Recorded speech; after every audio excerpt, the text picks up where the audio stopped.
Monday morning, and welcome to the Hot Seat Podcast presents Football Talk live, streaming on Facebook, YouTube, and Twitch. I'm Shawn Xavien alongside the homie, the Storyteller. And for the next 60 minutes or so, we're bringing you our unfiltered takes and analysis on both college and the NFL, as well as this week's picks and the best interactive chat around. As always, make sure you follow us on Instagram and Facebook at the Hot Seat Podcast. Subscribe to our YouTube and or Twitch channel at the Hot Seat Podcast. Let's talk football. My friend, how we feeling, brother? How we feeling this good Sunday? Feeling good, man. Feeling good. Feeling good. All right. I mean, is this your welcome back? I think it is. Because it's the first one since, right? This is the first one we've done since I got from vacation. So welcome back, guys. I'm back. I am back, and we're ready to have some fun. We got a lot to talk about. And for you guys ask, I know where we are in this year's standings, but today, actually tonight, Washington is actually wearing their Super Bowl era throwback uniform. So they took the whole joint back. So I had to break out the jacket and, the OG. So, yeah. Let's talk about some football, man. Let's talk about some football, and we're going to jump on to the college side. I know it's only a matter of time. Look, everybody losing out there, Fish. Everybody out there. Salute to the Tri-City guys. I think the 10U, they went 9-1. They had a big win over Back River. So salute to those guys, man. College. Let's start on, I guess, the rough side in this case, and then we can work our way back. And we just going to say, it continues for a couple of teams this year. One that we talked about him for a few weeks now. I feel like he's part of the show. But let's talk about him real quick. Clemson dropped their 5th game of the season, 3-5, and that is not even the big part. They showed Dabo Swinney on the sideline going off on his defense. And with the recent firing of Brian Kelly out in LSU, I think Florida has taken their coach out. Who else it's been a couple other coaches. I think Florida State, they fired their coach as well, I believe. Correct me if I'm wrong. Penn State is going on there. And Dabo was talking that cash shit, as they say. A few weeks ago, it was like, hey, if Clemson lets me go, I'm not done yet. I got other places I can go. First off, when you make a comment like that, yeah, you already know you're in like the losing mindset. Yeah. But I refuse to have a big talk about him no more, because I said this at the beginning of the season. Yeah. So yeah, I'm kind of done with the whole Dabo experiment, whatever he want to talk about. Yeah, I think he already knows whether he's there for the rest of the year or not. He's already gone. Yeah. So absolutely.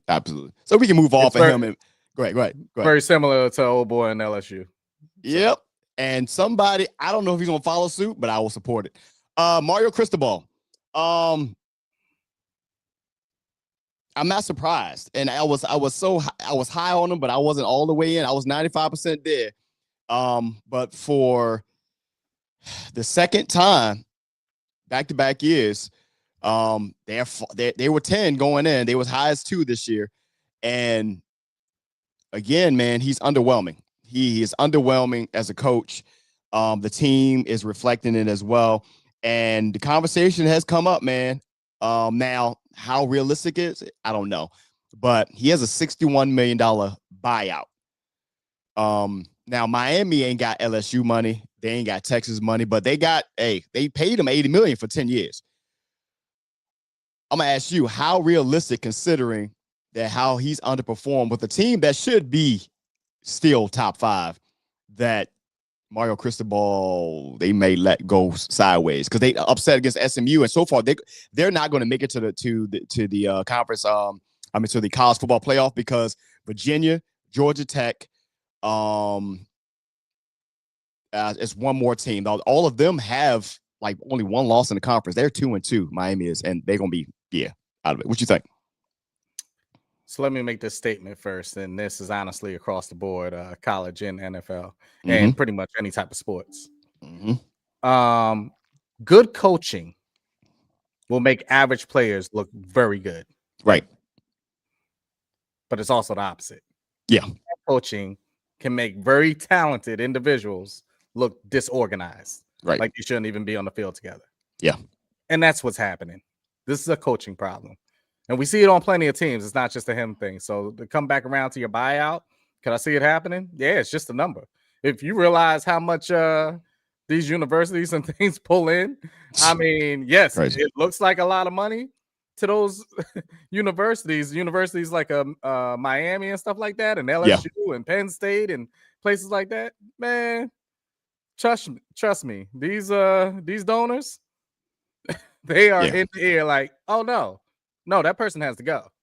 Plain and simple. You'll see the TV shows all the time. If you don't think that they don't have that tie-in to the ear of the presidents and things like that, or those absolutely, yeah, that's the funding. That's it. You're getting it off, commercialized in certain type of ways as far as your TV deals and everything that runs through NCAA and how they disperse it.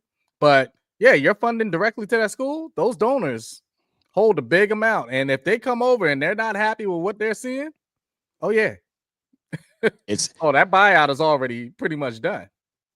I know he's an alum and everything else, but looking at his coaching record, and he started out at Florida International, so FIU. So I'm just going to give it from 2007 to now. FIU season was 1-11, 5-7, 3-9, 7-6, 8-5, 3-9. His first year in Oregon, 0-1. I think he was an offensive assistant, but then he was 2018, 9-4, 12-2, 4-3, which is 2020, which is the COVID year, 10-3, 5-7, 7-6, 10-3, 6-2. Those last four I gave you was his Miami tenure.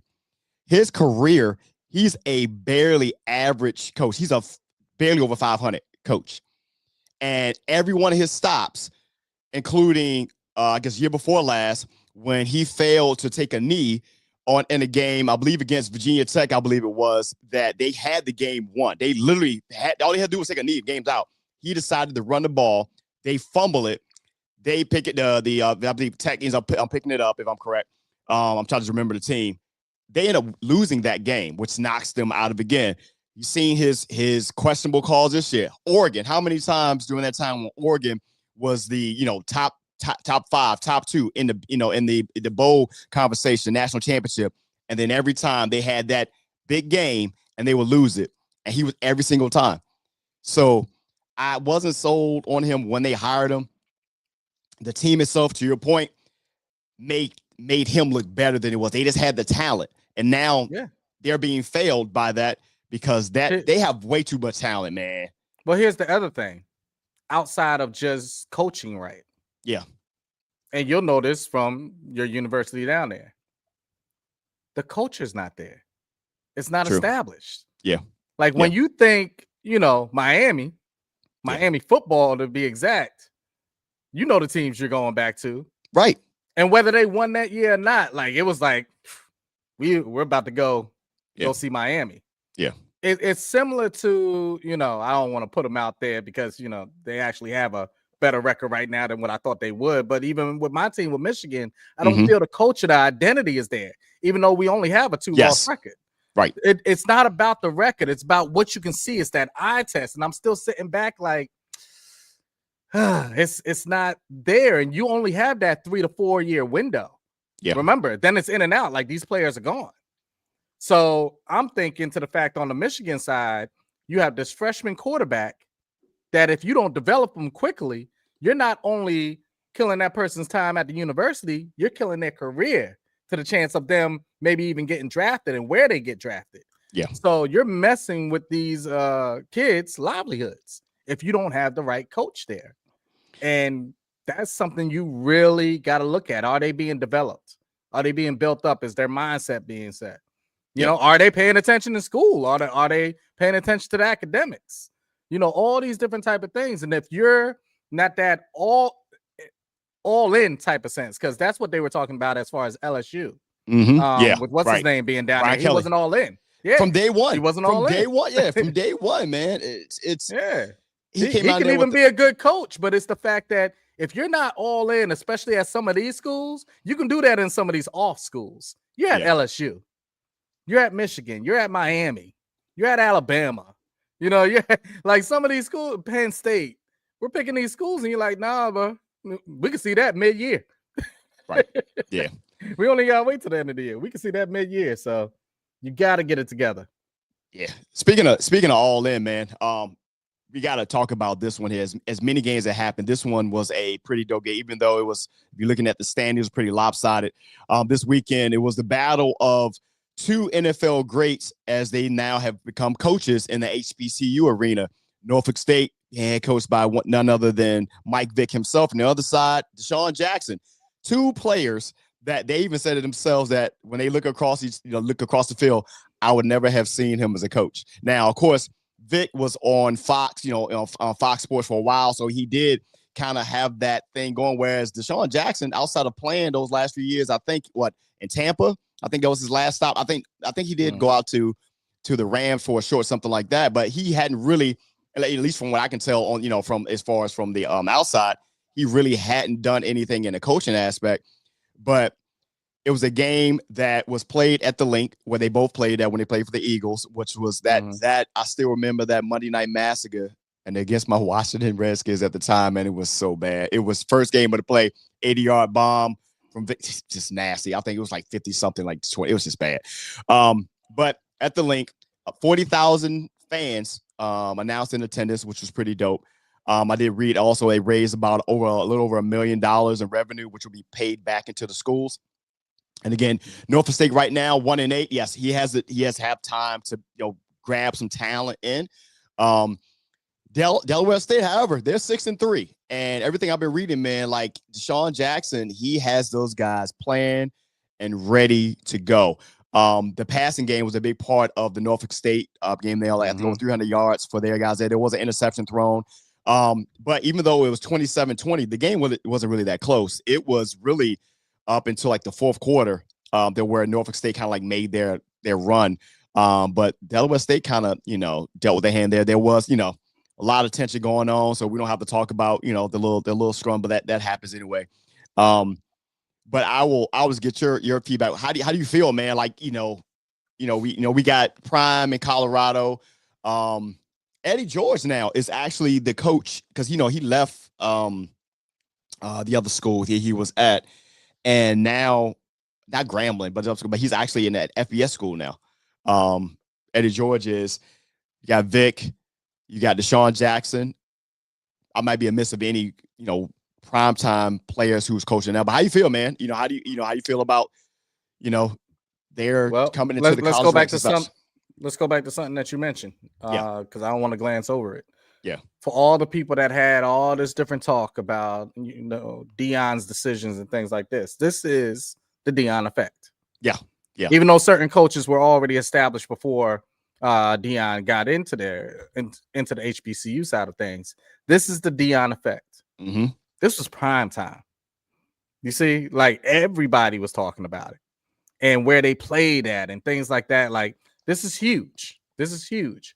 So just to see that, this is, basically everything this is everything that comes from the fact of him being there, even so quickly, and leaving out and establishing the fact of what you can get from the HBCU side of things. So I give it up to him in that sense.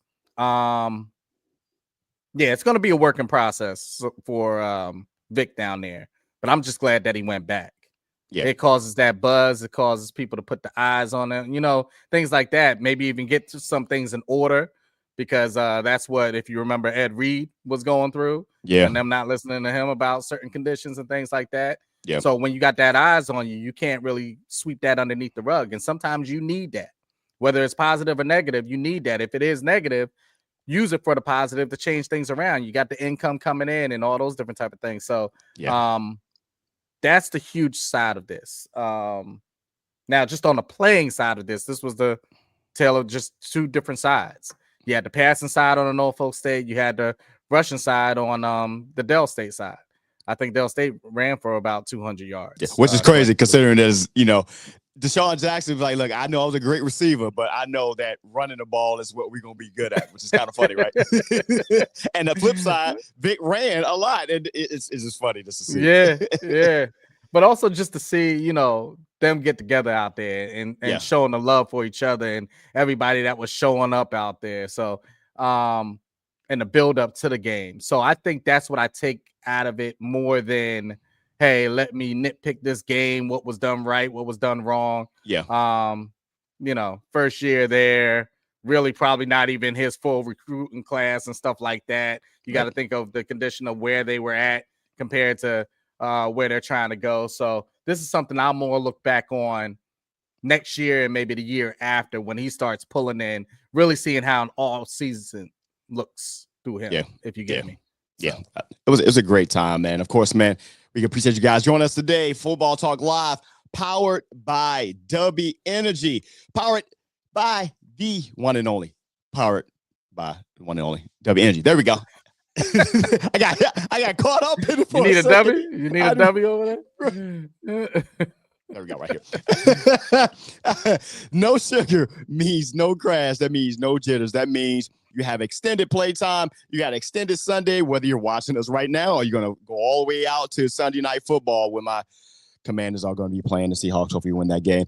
Either way, May, Dubby is what you need. Whether you're a content provider, you're a podcaster, musician, you just need that early morning wake up. If you're like me and you forgot that the clock went back last night, you might need a W this morning, man. So if you go to w.gg, put in our code, the Hot Seat Podcast, you get 10% off your entire order. You can follow the link that I put into the actual show notes today, or you can actually just go to the Hot Seat Podcast IG site and it has a link there as well. But again, enter the Hot Seat Podcast at checkout and get 10% off your entire order. That is Dubby Energy, official partner of the Hot Seat Podcast.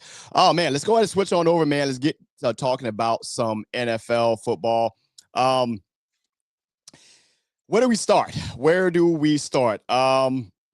Let's go to, we're at the halfway point, typically around the Halloween time. Happy belated Halloween for all you folks. This is around the time where teams start to separate themselves. So we're going to call this real or no deal.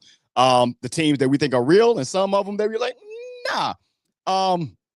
You want to go first or you want me to go first? You go first.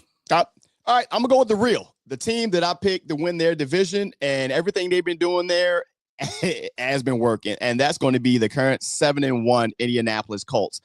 Of course, they are quarterbacked by none other than the former quarterback of the New York Giants, Daniel Jones. Now they call him no longer Daniel Dimes. Now he's Indiana Jones, I believe they call him. But they also are led by their all-world running back in Jonathan Taylor. The offensive line is, for all of us who want a good running game, or every coach, go look at what Indianapolis is doing. Look at how they are executing their running game. And it was crazy enough. I felt like Jonathan Taylor has been in the league forever. He's only 26. 27. He's not that old, but it seems like he's been there for a long time. And honestly seems disrespected still. Right. Yeah. And he's easily could end up, I think he's going to end up being Offensive Player of the Year. I don't know about MVP because, that's a quarterback award, but he can easily end up being Offensive Player of the Year. They're 7-1, man. Defense is going. Shane Steichen got it going. They got off of that Anthony Richardson situation, and it don't really look good for him. But Indianapolis, man, real. They're going to be trouble for anybody playing them, man.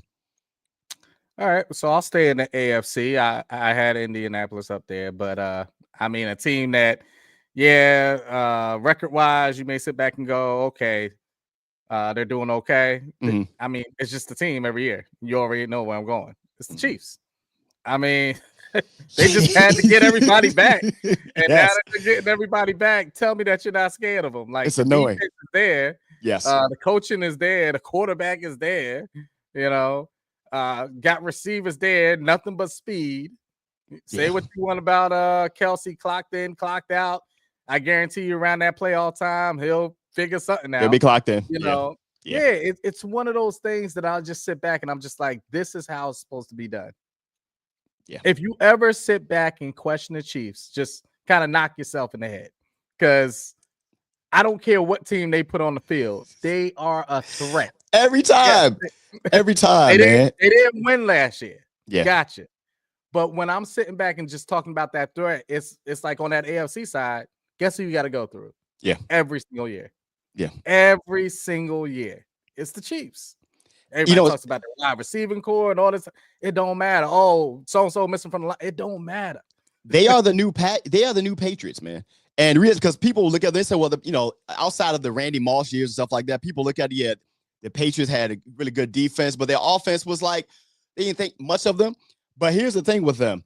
They never make the critical mistakes. And then, of course, there is, you can always argue some of the calls and stuff happens, but the same thing happened with the Patriots. But the thing that the Chiefs don't do, and things seem like it always breaks their way, is because the other teams always do something that costs them. Case in point, when they were playing the Commanders last Monday night, that game should have, would have, could have, whatever. But that game should have been 14-0. But the first drive, they go down there. Debo forgets to look the ball in, fumble, goes to interception. The defense stops him. They go down again. They get down at the 20. They get stuffed on that case. They should have been up. And then all of a sudden, you're like, okay, it's 7-7. Man, second half, it's a wrap. They hardly ever beat themselves. Hardly ever beat themselves. And to your point, they got everybody back. And now, you always got to be scared of Patrick Mahomes. Answer me this. How come people still look like they forget that Patrick Mahomes can and will run? Isn't he like their leading rusher? But I mean, Hunt's not doing it. Yeah. Pacheco's not doing it. So, but like in the critical moments. So it's 3rd and 12, right? 3rd and 12. And the thing we both hate the most is 3rd and 12. So the corners are back 15 yards. Yes. The containment. So what happens? They run a play. It seems like it happens all the time. They run a play. It's like a play action, a rollout or something like that. So you can see Patrick rolling out to the left side, maybe the right side. You see the corners continue to back up. There's nobody in linebacker on that second level. What does he do? He runs to get the damn first down. He does it every single game. And people forget, like, he can run. He like he pigeons-holed when he run, but he can run. It's so annoying, man. It's so annoying. Yeah. What you got for your no deal? I'm gonna let you decide what you got for your no deal. I know what mine is. It might be the same as yours. Hold on. Before I go to no deal, I got one more reel. I want to go on the NFC side. Okay. Same way you were talking about disrespect and people that are in certain spots. Yeah. I know somebody, a listener, is gonna love this part. Why are we disrespecting the Lions? Like, things aren't totally different since Dan Campbell got there. I hear all this talk about Green Bay. Yes, it's just due. They got old boy over there from Dallas. Shoot, why is it flipping my brain? You talking about yes. Michael Parsons. And that's great. That's great. And you got Love and everything. And I know you got some receivers that you still need to come back. That's great. I got you. But do we forget that the Lions, that whole thing changed around ever since Dan Campbell has been there? Yes, lost offensive and defensive coordinators. Yes. Still running. Yes. Still running. That's a machine. Yeah. That's what I was talking about earlier as far as culture. If the culture is established, people can be in and out. That's what the Chiefs are. Yes. People can be in and out. That's it. So when you're talking about different teams that are real and ones that aren't, like fake and things like that, the Lions don't fit in that fake side. I don't care what's going on. Bro, do you know that backfield? Do you know the backfield? If you're better, you know that backfield. Facts. Because you can honestly throw both of them down and you're gonna hit. Yeah. So, it's there. And Aiden Hutchinson, you saw the contract that he just got, like, and well deserved. There you go. Michigan, by the way. Go big time. But yeah, man, like, that team is there. Last year, what were we talking about? We were talking about injuries. Yeah. That's it. It wasn't that they fell apart and all those different type of things. No, they got there through a very injured team, and it just caught up with them when they got to the playoffs. That was it. Wrong time. Yeah. But if the team is there, what are we talking about? Why are we talking as if they're not in the same division with Green Bay? Green Bay, honestly, to me, has more to prove than Detroit does.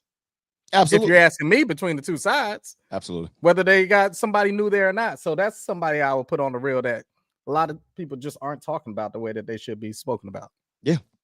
I got a team that I said from the beginning that I didn't think was going to be real, and I'm putting in no deal.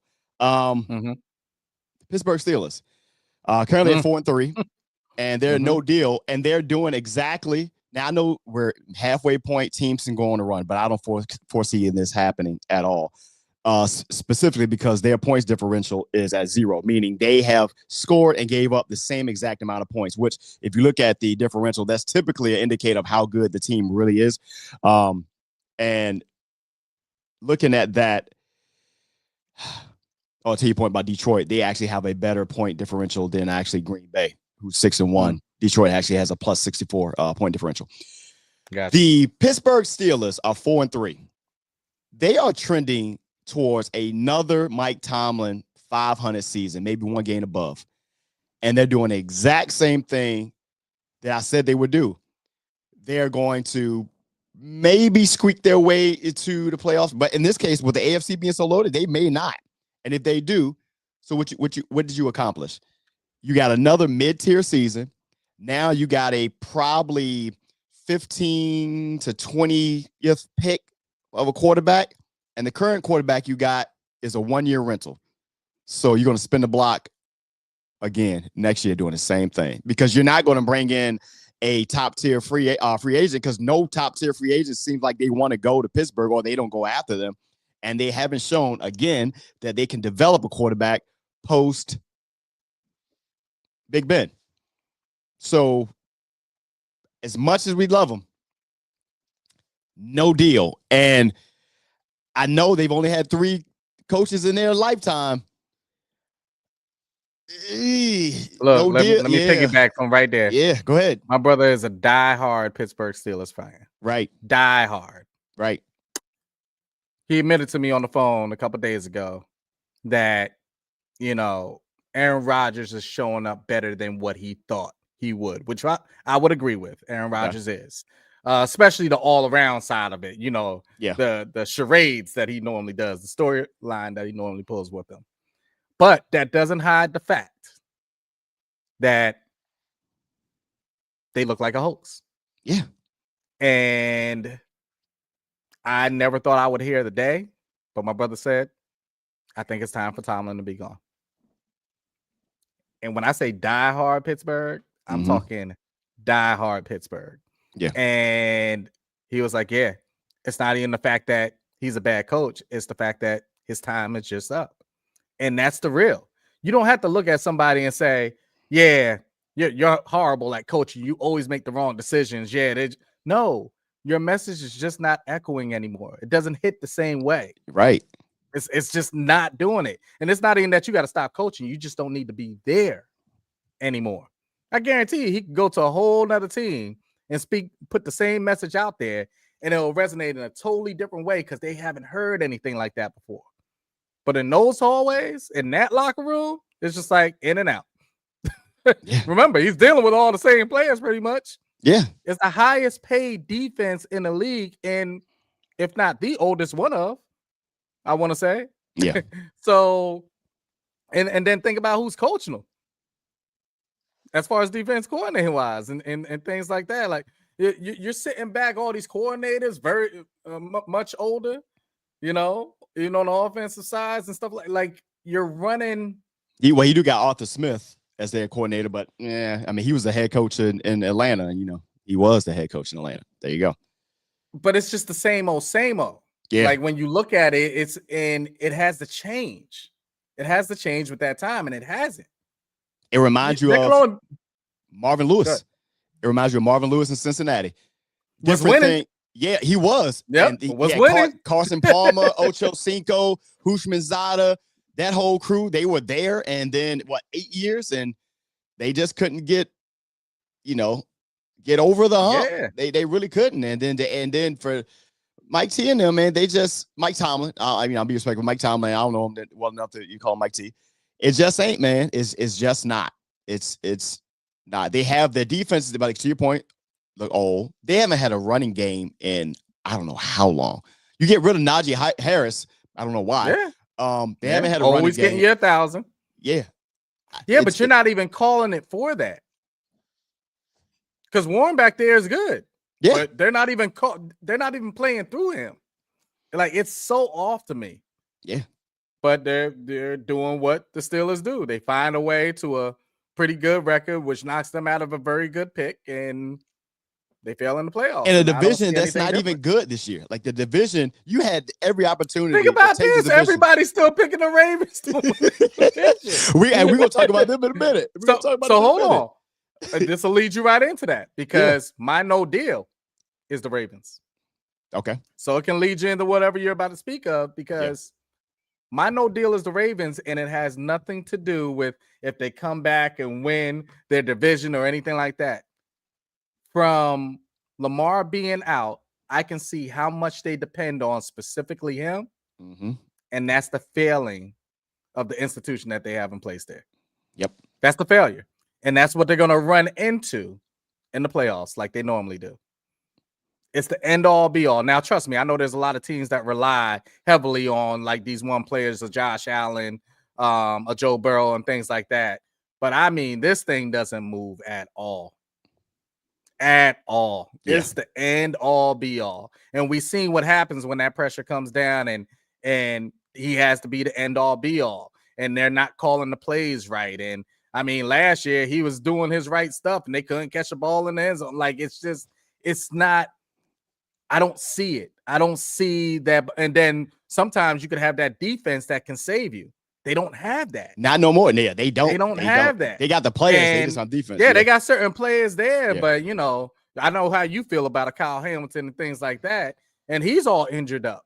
Yeah. You know, he got hurt like 2 or 3 different times on the last game. I just see them, you know, maybe stumbling into the playoffs, but still doing the same thing. I don't take them over seeing the Colts in the playoffs. No. I definitely don't take them over the Chiefs. Nope. You know? So, yeah, I don't know. It just looks like the same old to me. Let's get right into it right now. So Thursday night recap, Ravens at Dolphins, which that's a whole different dumpster fire. They actually parted ways mutually with their GM, which means Mike, their head coach down there, he's going to be probably gone at the end of the season. But the Ravens won 28-6, which I watched that game. That game should, and this backs up what you were saying. That game should have been worse than that. Like watching that game, they only put up 28 points. That game should have been so much worse. It was his first game back. Lamar Jackson. I was about to say, you did see him get better each and every quarter that he was playing. That's why I said it's not a Lamar thing. So, don't. I don't want anybody to twist my words. Lamar is Lamar. Yeah, he is excellent, and you could see him building up each and every quarter. He was getting more relaxed, more comfortable, and things like that. But I just see the percentage of reliability on everything that he does. And when you're able to check that in any type of way or cause any type of havoc to that in any type of way, it's a wrap.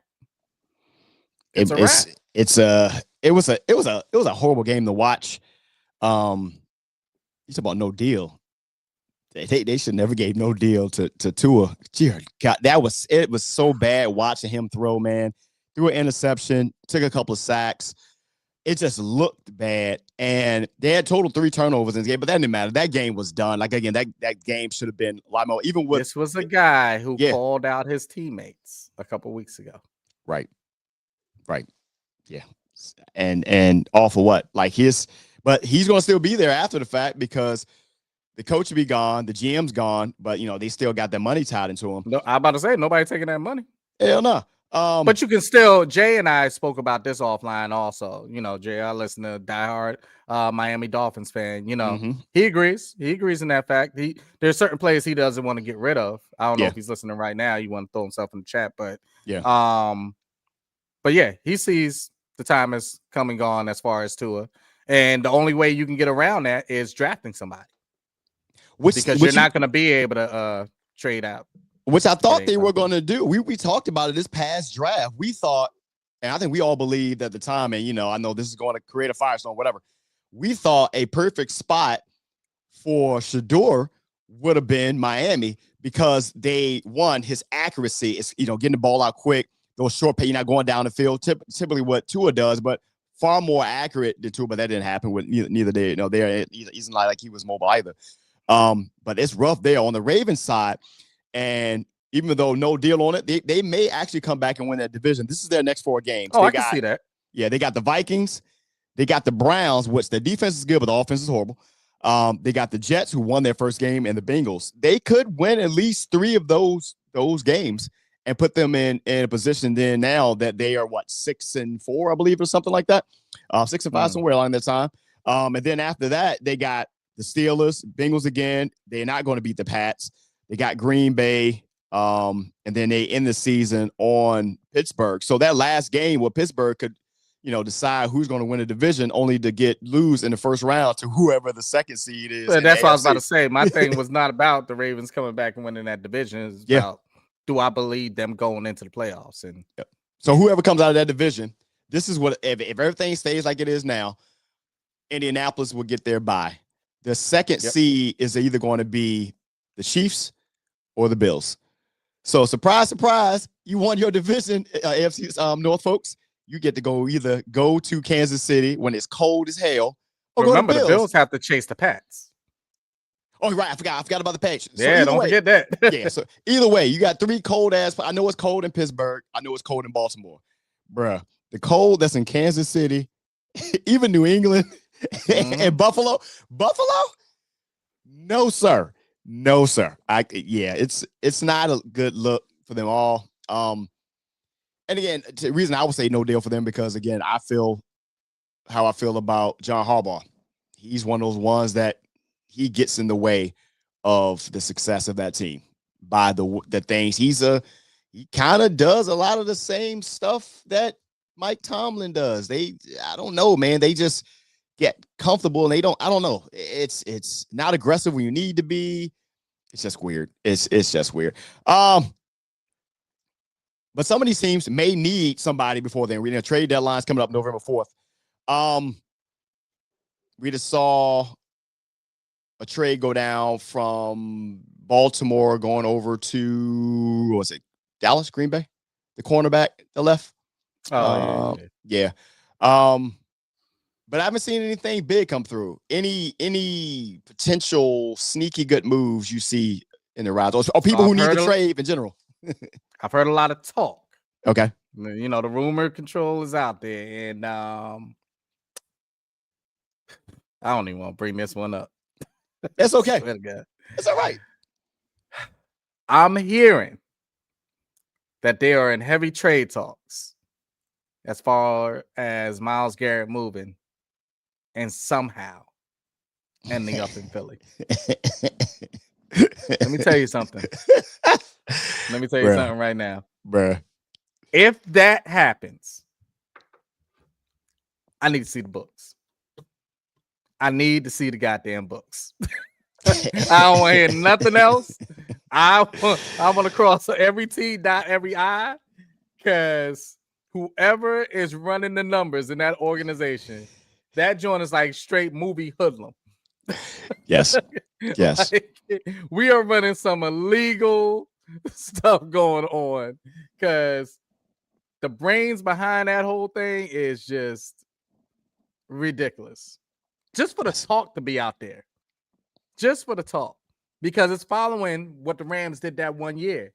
We don't care about picks. Just bring them in. Because that's basically our draft pick. Pulling in a Myles Garrett, you think I won't give up a 1? You think I'm here you go. Stay right there. If this happens, I want to personally talk to Adam Peters in Washington if you allow Philadelphia to pull this off. Because 1, Washington clearly has the money. 2, they clearly need a defensive presence, which Washington has not had since Chase Young's rookie season. They have not had that. If you allow how crazy it's, if you allow Philly to pull that off, because now Washington right now, like we might go have a top 15 pick. That alone say, hey, Cleveland, we're going to give you this to add to your other first rounders. Hey, we're going to take some of that money off your books too, because they got a lot of old people. Mm-hmm. You can't allow that, be in that division and allow that to happen. You can't. Like, you can't allow that. Like, you got to go in and say, hey, what Philly offering you? Oh, I can give you this. What do you want? You got to. You got to do that. Let's bring in Master Earl in here and see what his take is, because I know it's gonna be. I know you're gonna have something to think about this. Master Earl, welcome. So we're talking about trade deadline, man.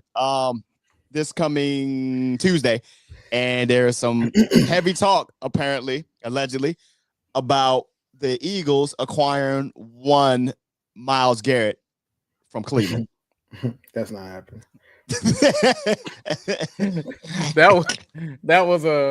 That's not. Please don't let it. No, that's not even. That ain't even a please don't. That's just not happening.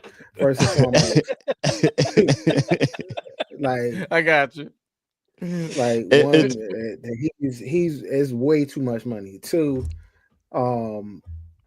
like they would have to give up. That's more than I heard picks. Dallas in there too. Yeah. I mean, at this point, anybody. Would you not give up? Let me change the question. Would you not give up whatever picks for Myles Garrett? I mean, I mean, Myles Garrett. I got some. He's a game changer by himself. Yeah, he's a game changer. I think more. I mean, him going somewhere is not the problem, right? I just feel like, do I think he's going anywhere? No, because I mean they just paid him all his bread. Because if that and he wanted to come back, you know what I'm saying? Like, that's correct. That is correct. He had or whatever story he got told. Right. Yeah. He had the opportunity to leave. So now if it's they're trying to trade him, it's more so because they are in a spot of rebuilding. And they like, yo, we need some pieces that we can use him for collateral in order to do this. I just feel like because the NFL is a little tricky with their trades. Like 9 times out of 10, if they did trade him, you would have to get all of this from one team. You know what I'm saying? You do. Like, you can't do a 3-way trade. You can't do like 3-way trades like they do in the NBA. Yeah. My thing is, I don't feel like it's worth giving up two, because you're going to get two lesser players. You ain't going to get nobody of equal caliber. You're going to get maybe a couple lesser players that you could kind of build around, and maybe a couple draft picks. Yeah. You know what I'm saying? And it's like, all right, cool. And I mean, to be honest with you, it would make sense for them to trade him, because like they ain't going nowhere no time soon. So what's the point of sitting up here holding on to this dude? You know what I'm saying? Like, you hold on to somebody like that when you close to something, when you got something going. The only side of that plays is, at the end of the day, it is a business, and you got to put butts in seats. Yeah, and some people do show up just for. And they still show up. I got something for you guys though, because I don't think the Giants would need. I don't think the Giants would need them. And I saw that Jalen Waddle is potentially a trade target. What would you guys think about the Giants making a play for Jalen Waddle to pair up with? Now I know this season may be. You just said the Giants don't need him. What you talking about? No. I'm talking about Myles Garrett. Not as much as you like just running that second receiver. You know, that receiver is Jalen Waddle. Yeah. What do you guys think about Jalen Waddle? Parents, you got what's the name? We've had this talk. We've had this talk offline. Yeah, we know that we need a true second receiver. Right.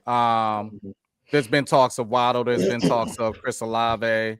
Yeah. There's been talks of who am I missing there? Yeah, Jacoby Myers. Yeah. I think there was another one out there that I'm missing. It's a few people. I mean, pretty much you name a wide receiver in the Giants. It ain't even gonna be that big of a but yeah, it was more about two things: pairing up with neighbors next year, but also not wasting the rest of the season of Dart.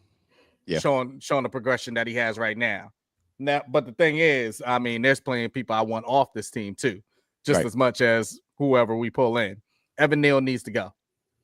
You know what I mean? He needs to go. Banks, cornerback wise, first rounder, needs to go. Bye. Hyatt, forget about that project. It's looking like the whole process of Philadelphia out of here. He want to go Let anyway. him go. He want to leave anyway. Hey, by the way, since the person that spoke up for you so well is still here too, let Russ go with you. So just clear that whole house to me. And so honestly, it's just as important of who we're bringing in. It's who we're getting off these books, and all those people right there need to go. But the only thing about whoever we bring in, while I would love for a second talent on the wide receiver side to be there, do not give up no big collateral. We need all our picks. We need all. Don't hear me. I don't want to hear no second round pick and whoever else being out the window. I'm like, no, we are not a player away, buddy. Because if we're gonna do that, I'd rather take one of these young cats because we're gonna be low. Exactly. So we could draft a wide receiver with that first pick. Look at Jay and get somebody. Get somebody for the low. I'll say this. I'm not gonna say Waddle ain't going nowhere because they got rid of their GM. So he was the one speaking up for him. So like everything is on the table. I feel like at this point, and I honestly feel like that owner is just getting to the point where he's just like, yo, we probably just need to start shifting now, because like if they wait till the end of the season, I feel like they're gonna miss out on some opportunities. Like I guarantee you what they're gonna definitely do in the offseason is they're gonna move on from McDaniels. They're gonna move away from Tua. I wouldn't be surprised if they try to do something and try to once dude get healed, try to trade Tyreek Hill. He's not playing again in there. You know what I'm saying? Like it's time. It's really time to clean shop. Yeah, he is a franchise receiver, but the Dolphins ain't a real franchise. So he's a franchise receiver, right? But he's also somebody that's going to be growing unhappy, because at the end of the day, like these cats is just not out here just trying to play, like they trying to win. At some point, and I hate to say it, if we don't get it together, Malik Neighbors is going to be in the talks of like I want out of there. Dex is going to be in the talks of I want out of there. Burns is going to be in the talk. Like this is the reality, because at the end of the day, all of these guys are competitors. They want to win. Wrong, Sean Jay. Here's a trade that won't happen, but considering that draft class, unless something changes, it might, because he has to stay on field. JJ McCarthy up in Minnesota, man. All the promises there, but he's been injured a lot, and he had that one fourth quarter. But besides that, he hasn't been really good. And the complaint about him as he's playing slow. Not trading him, but no, trading for somebody. No, but what I'm saying is I don't want to hear nothing about Minnesota, because that's their fault. Fair. That's fair. I'm a Michigan guy. That's fair. Yeah. And you bet everything on the fact that he is going to come in and do what somebody that you already had there did. Yeah. And I was the one baffled going, what did you see that me watching every play that he had didn't see? I remember, seriously, go back to that draft. I remember when there was talks of the Giants looking at JJ. Do you not remember? Nope, no, I remember. And I was like, oh, no. I didn't want my own player. I was like, oh, what are you talking about? Why are we? No. Sure did. Yeah. And the reason why it was resonating with me is because that's a dumb move that the Giants would do. That's something that fits the MO of exactly what they would do. So I never saw him as somebody that was going to be like this big game changer, bring him in there, because he's never been put in that position. He wasn't put in that position for Michigan. Even when we won the chip, he wasn't put in that. He has a pretty good arm. He can lead some players and things like that. But to be the game changer, I don't even know, honestly, on this level, I don't even know if he could be like what they call it, the game manager. Yeah. Because the pieces are all there. Minnesota has them.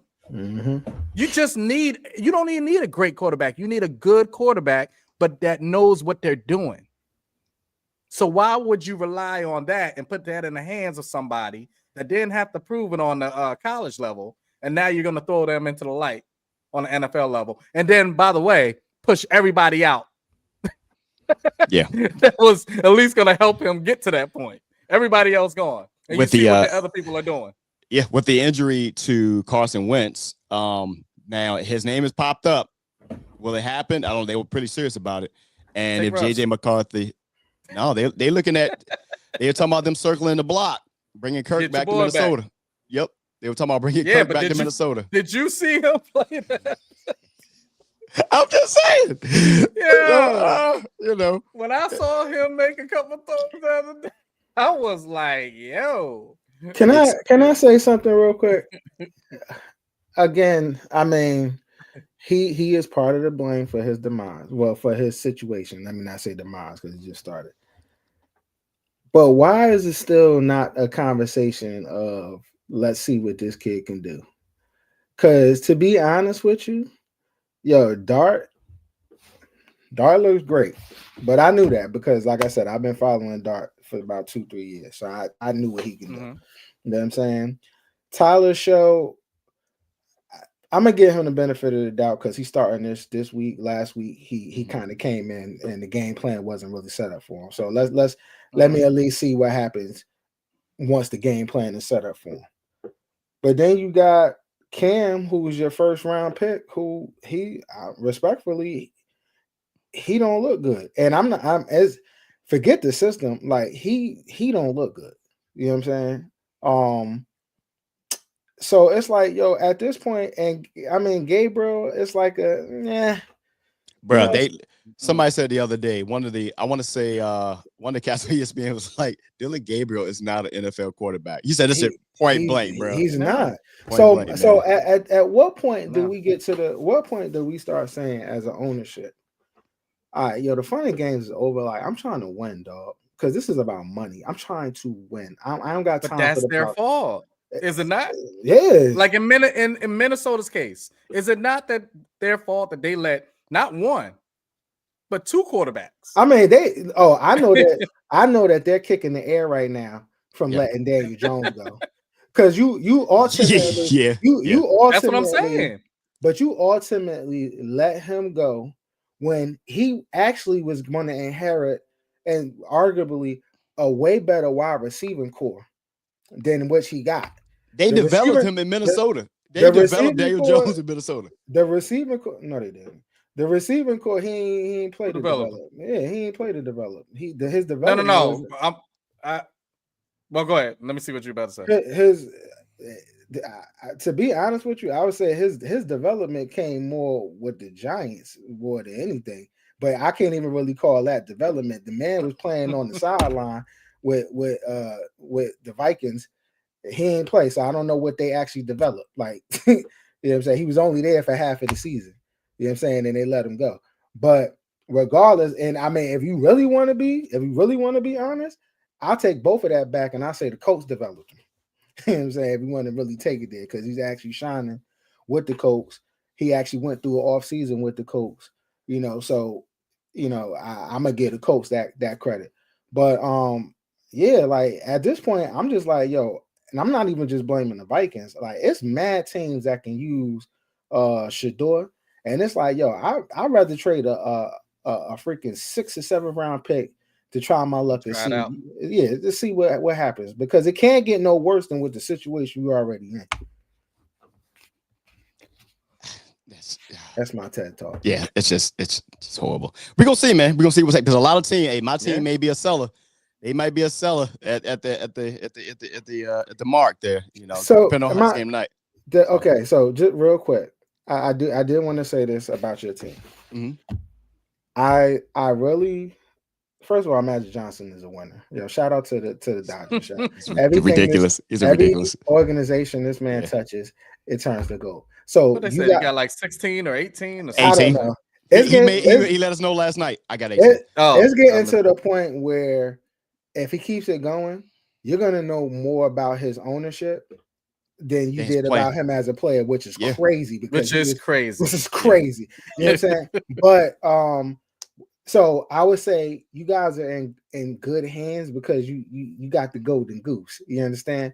My only problem is, and my fear is that I hope that they treat Jayden Daniels with a little bit more delicacy, because I'm starting to see that he's slowly getting onto the road or the trajectory of RG3. You know what I'm saying? And I'm like, I don't want him, and it's not really him. I don't want the organization to mishandle him so that he doesn't go down that route. It's like, yo, that's your golden goose. Real talk. If he ain't ready, don't play that man. Get somebody else to come in. So you tag me in moment. Don't play that man. So I will take me on this. This is completely different than RG3 though. This is the mishandling part though. I agree with you there. That's the only part I'm talking about. I'm not talking about caliber or nothing. I'm just talking about just the mishandling part is what I'm seeing is his development is showing small signs of being stunted by his OC, who still thinks he's still in college. Right. Because you can see like those a lot. Like I know if you have a mobile quarterback, a la and Lamar Jackson, stuff like that, he's gonna run. He's gonna do his thing. But I'm seeing too many of the quarterback RPO gives too often, or a real rudimentary college offense that is leading to Giants out there running dark like he's a running back out there. Right. You know that well. I see, and that's the part right there. Like I get it. You brung in Cliff there because you want to make it comfortable, but Cliff also showed that he didn't develop in Arizona either. Mm-hmm. And you see how that went. And I'm seeing those little things in Washington, which can lead to him getting hurt because he feels like I have to go do it. It's nothing protecting him. He got hurt in the pocket, actually on a hip drop tackle, to be honest. And then the other one, he was running, and like when he broke his rib, he was running. So he's trying to. I got to do everything. They also brought him back in with the brace on. Yeah, it was wrong. Yeah. So and that running a mobile quarterback that you're bringing back in with this big ass brace on his leg. And I want to say everybody, as far as receiving wise, wasn't back for that game, right? They haven't been there all year, bro. So his weapons weren't there. Yeah. And you're bringing them back. That's the only part. You and I spoke about that offline. I was like, you're putting him. And you're choosing not to run your running backs. Like you have a good rookie running back and you're choosing not to call those plays. So to your point, Earl, I absolutely agree. Before we get into our picks, man, we got to talk about this. Go ahead, Dave. I want to see if you're going to, because I want to mention something real quick, but go ahead. Well, because this is something that kept a lot of folks from watching their football yesterday and some other time. Disney and YouTube.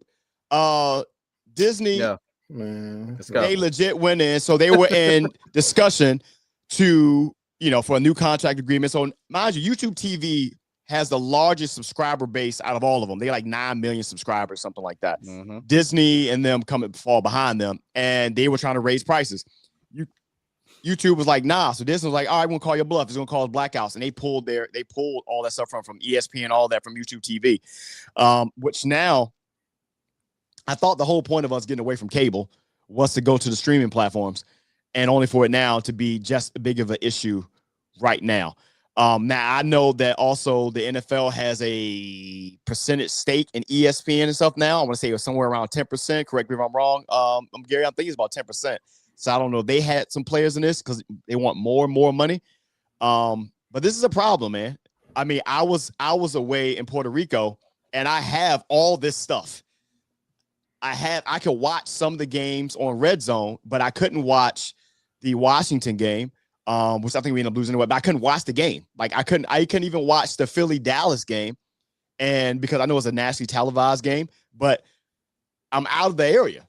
And it said it wasn't, but I can get all the other games I was getting. So I'm like, come on, man, we're paying a lot of money and not even getting full access. So what you guys got on this, man? I know because Dave, this affects you, I know directly. Maybe you two Earl too. Okay, gotcha. Yeah, you got it. So let me just touch on this because this is big within my household. Ask my wife. When I woke up that morning and couldn't get on. This is like politics playing right into sports. It's honestly the same way the shutdown is being treated is the same way that this whole thing is being treated. Yep. Monopolization and everything, and not caring about the true consumer.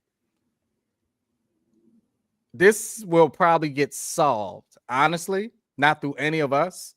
I think it's going to get solved through the entities that are losing money, which are the sporting entities. When we're talking about NFL, when we're talking about NBA and different sports that are going on and losing that viewership, if you're talking about 9 million subscribers, over 9 million, that can't tune in to ESPN or can't tune into ABC and things College like that. game day, yeah, man.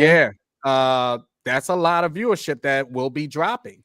Now, yeah, you may have a couple that go on and add on, let's say, ESPN or something like that. Do you realize ESPN just by itself is $30 a month?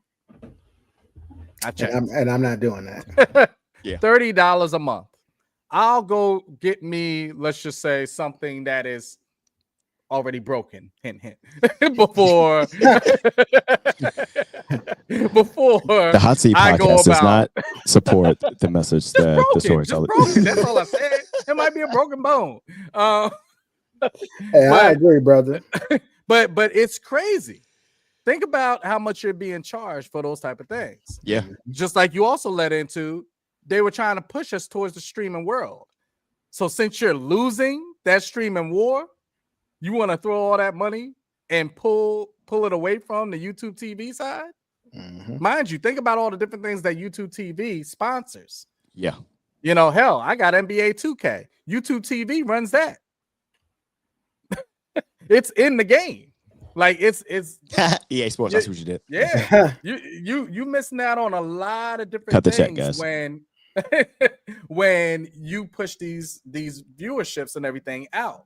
Now, I'm sitting up here looking heavily at my TV right now because not only do I depend on ESPN for, certain things that I watch, not heavily, but just a little bit of certain things that I watch, but I do depend on Red Zone heavily on Sundays.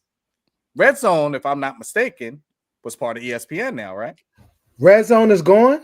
Hold on. No, well, I think that was all part of that. It was part of that whole deal. Yeah, because we have Red Zone, all that. I think that was all under that same deal. No, hold on. Nobody's going back to cable, Jay. You can keep that. I still got cable. I got cable, Jay. I was paying. Well, you worked in there, but yeah, definitely not paying $240, $250 and up for no damn cable. In that case, I'll pay $30 a month for ESPN because my bill is $80 a month. So you can definitely keep that cable. But when you sit back and you look, I thought Red Zone was tied. Red Zone good. Red Zone, I just checked. No. I'm on it. I'm on it right now. Yeah. But that's where I'm confused. Isn't that part of all of that? I think it was in that they moved over to. I remember when they moved over into that whole package deal, but it's not. It's still its own thing because that was part of the NFL network thing. So, but ESPN's content specifically that affects them. Remember, ESPN has been doing this since, to your point, since I worked in the cable world. When I worked for Cox Communications, when I worked for Verizon, shut up. They did the same thing every year around this time. Well, a little bit before then, like at the beginning of the season, they was like, "Hey, you're at risk of losing your ESPN because we don't want to raise your rates." And then they will always go back and negotiate whatever, and then we'll keep it. But every year, and this has been happening. I mean, I was with Verizon 15 years ago, and yeah, it was happening then. It's been like this every single year. So, and just because I see Jay starting the cable and streaming war, I pay $80 a month, Jay. All my subscriptions, there's only one I pay for, which is Paramount. If you get T-Mobile pays for all that. I know they don't pay for our thing, but just to let you know in that sense. So whatever you're paying in cable, trust me, do what you keep on doing. I'm gonna leave that up because that is continue to do that, Jay. Continue to do that, Jay. So do whatever you need to do. But I'm just talking on a normal basis. If you compare them, I had a person. Remember this story I told y'all that I said to Verizon. I said I'm leaving, and I'm leaving for X, Y, and Z reasons. But if you can prove to me that there's a reason I should keep it and you can overcome these things, then I'll stay. And the woman said, so when can you get the box? when can you get the so-and-so back to us? And I was like, all right, then. I completely understand. And that was it. Can you hand it in? All my streaming and everything, I'm touching like 100. I had that conversation with Verizon. I was paying almost $250 a month. Yeah. You know what I'm saying? And I'm just like, absolutely not. And then you still, and that was the basic. That wasn't with HBO, none of that. Like that was the basic. Man. I got all the stuff, bro. You know, just hit me offline if you can't watch something. That's all I got for you. Let's get into some picks, man. You know, we coming up on the 1 o'clock hour, so let's go ahead and get a recap of what our results and everything. We appreciate everybody tapping in with us each and every Sunday. Let's let folks know, hey, we got $50, Jay. Yeah, we got the best. We got the best interactive chat. At the best interactive chat around, and the best Sunday football morning show. But let's get some results in. Let's go.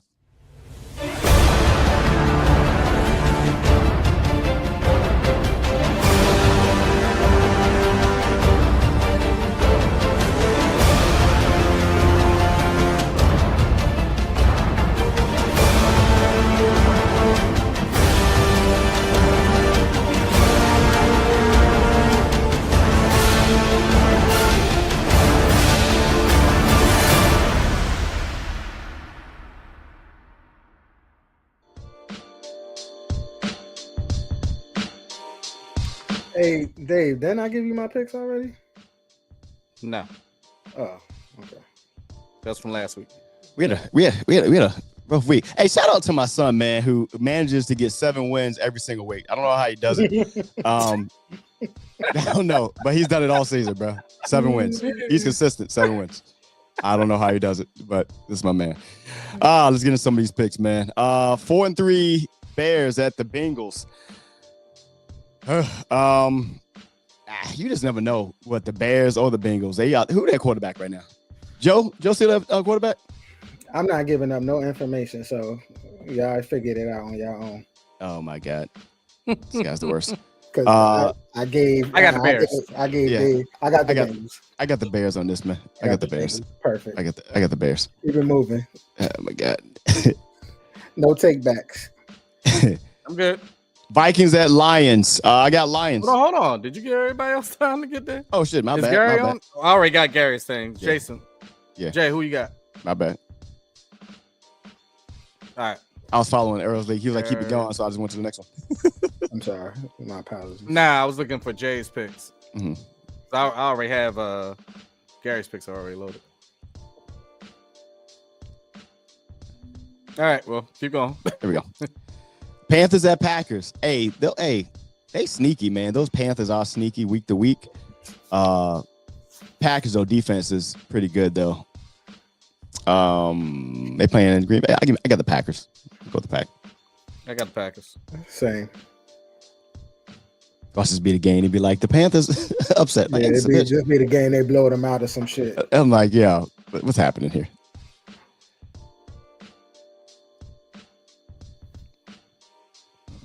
Let's see what we got in here.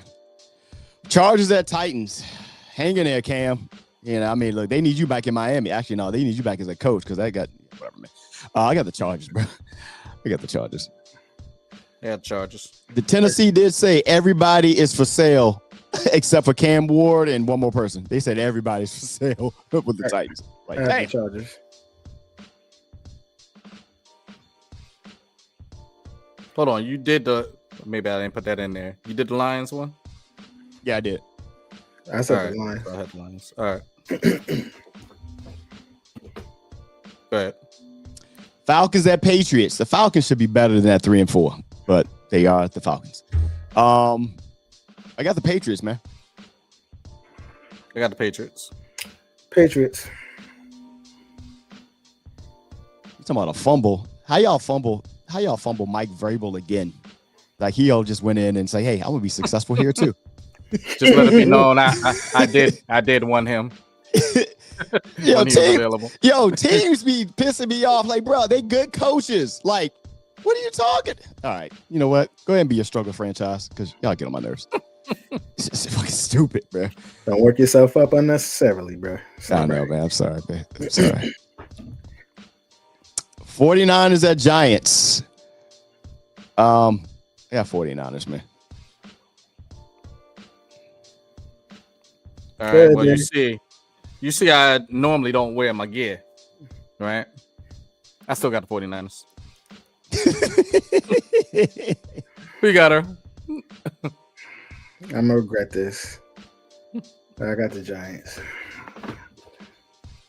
Just keep moving before I change my mind. Mm-hmm.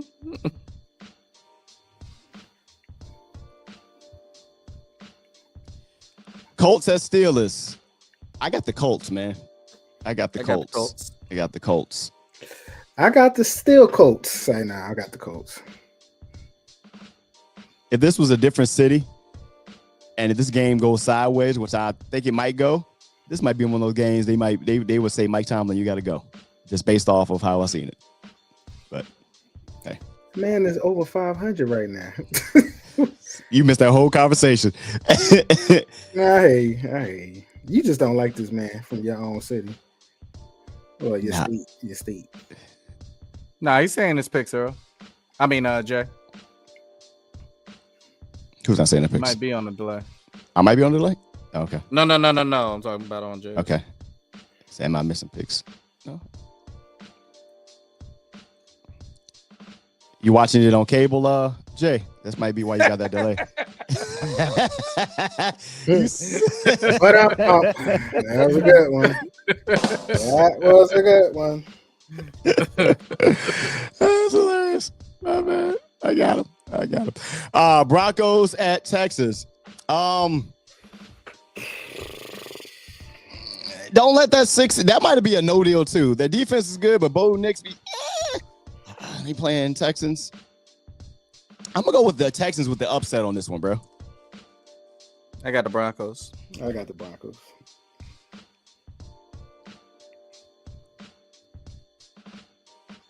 I think Jay got Broncos as well. Broncos. All right. Jags at Raiders. Struggle versus struggle. You ain't lying. I got the Jags. I got the Jags was in this one too. I got the Jags. I already picked my games before yeah we start, so don't think I go off of y'all's picks. Yeah, I'm gonna go with the Jags. You see Travis Hunter out for 4 games at least. Yeah, for his knee. Yep. Yeah. Like, damn, man. Throw the whole season away. I'm going with the Jags. Saints at Rams. Rams just always be there, but you just forget about them so quickly. I got the Rams. I got the Rams. Ain't they starting what's the name today, right? In New Orleans? Mm-hmm. Yeah, okay. They might light him up. Who you got there, Earl? Oh, I got the Rams. I'm sorry. Shouldn't even been no conversation. My apologies. Hey, man, every once in a while. I hear you, but not this while. Not this once. The game that they hyping might be a good game though. Chiefs at Bills. That could be the Sunday night game. Oh, I'm sorry. Yep, should be. Chiefs at Bills. This is at 1 o'clock or 4? This is a 4 o'clock game. Oh. I got the Bills, man. I got the Bills. Nah, I got the Chiefs. They fully staffed right now. So I know some people are going with the Bills because of the record during the regular season. But the Chiefs are just they're I told you earlier. They're Super Bowl caliber right now. Yeah, at first I ain't they're scary. Nah, they're Super Bowl caliber, especially with Rice back. Yeah. And it's respect on taking the Bills on this one because I think he has a 4-1 record. And I don't think this is going to be as close as people think it's going to be. Be honest with you, I think it's going to be at least about 10 points. I think whoever makes that critical mistake, even on the Bills, I think the critical mistake is going. This is another one of the classic case of what I told you about the Ravens earlier. So much relies on that one man. Mm-hmm. So much relies on that one man. Now they're in a better situation than the Ravens side of it because they are using Cook more. Right. But Yeah, I don't think it matters. Sunday night game, Seahawks at Commanders. Throw the whole season away. Seahawks. And we got Terry out again. I'm going with the Commanders, though, at home. What's up, man? I'm going to go Commanders. They debut on they're bringing out the Super Bowl era uniforms, which I'm kind of hyped to see. That's why I'm wearing my jacket today. Says Seattle, but somebody hit you with a a lot of your streams in it. Yeah, I don't know. I when you saw getting that wasn't me. Yeah, that wasn't me. Look, I feel like who would y'all say y'all have? I got Commanders. All right. I said Commanders. I got. I don't want you to get me confused. Okay. Respectfully. They're gonna make me regret it, but it's okay. I got drinks. No, stay with it. Cardinals at Cowboys. Cardinals is another one that might be active around the trade deadline. Offense in Dallas is good. Defense is trash. Who's starting? Who's the? Oh, I give it to the Cowboys. That's Brissett, huh? Brissett starting. They said something about Kyle Murray can play though. It's weird. They gonna trade him. That's the they gonna. Hey, we not gonna play this week. They gonna trade him. I got the Cowboys in this one. Yeah, that's he got an ingrown toenail, so we gonna let him sit or something. I don't know. Yeah, they gonna trade him. Sure shit. I'm gonna go Cardinals. Yeah. Kyler Murray gonna show up in Cleveland. That's funny. Like, wow, that's insane. Like, Miles, is that the plan they said? That's the plan they told you about? Okay, cool. Thursday night game, week 10, Raiders at Broncos. Now rivalry game. Monday night game, by the way. Even if everybody's there, how was that a Monday night game? It's the Cowboys, bro. They just put them up there. But they play other people. Like, come on. All right, I got Broncos. I got Broncos in that Thursday night game. What are the Broncos? I don't know how they do get away with it.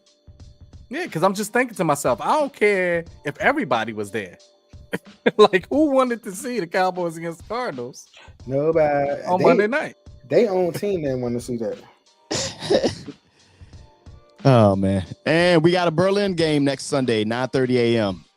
Falcons at Colts in Germany. I got the Colts. We got the Colts. I got the Colts. Oh, shout out to DJ, man. Shout out to Danny Jones. I always believe him.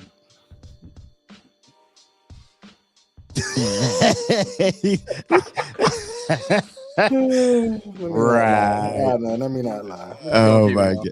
Shout out to him, though. Shout out to him. That's our picks, man. Oh, there we go. We good. All right, good. And that's our picks for this week. Week 9 is going to be underway. Kickoff in about 10 minutes. Anything we want to wrap up before we get out of here, man? I think today I'm going to watch Red Zone. Yep. Because I'm not watching. The Giants no longer are getting my full attention. I can care less what they're doing right now. To be honest with you, just keep letting what's name develop. That's I'll be on the box. I probably won't be on the box yet, but I'll be watching. I have the TV on. I got some projects I need to tackle while I'm here. That's all right. Cool. About to likewise putting some flooring down in here and stuff like that. That's what I'm doing because I don't play it tonight. You're always doing something. Always doing something, man. I got to, man. Hey, man. Make sure you guys like and subscribe. The Hot Seat Podcast on YouTube and Twitch.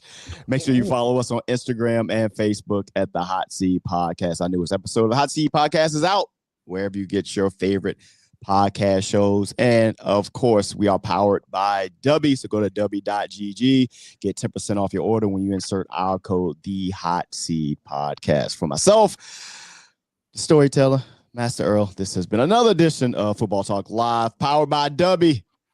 We will see you guys next week. Hopefully. Go Commanders, I guess.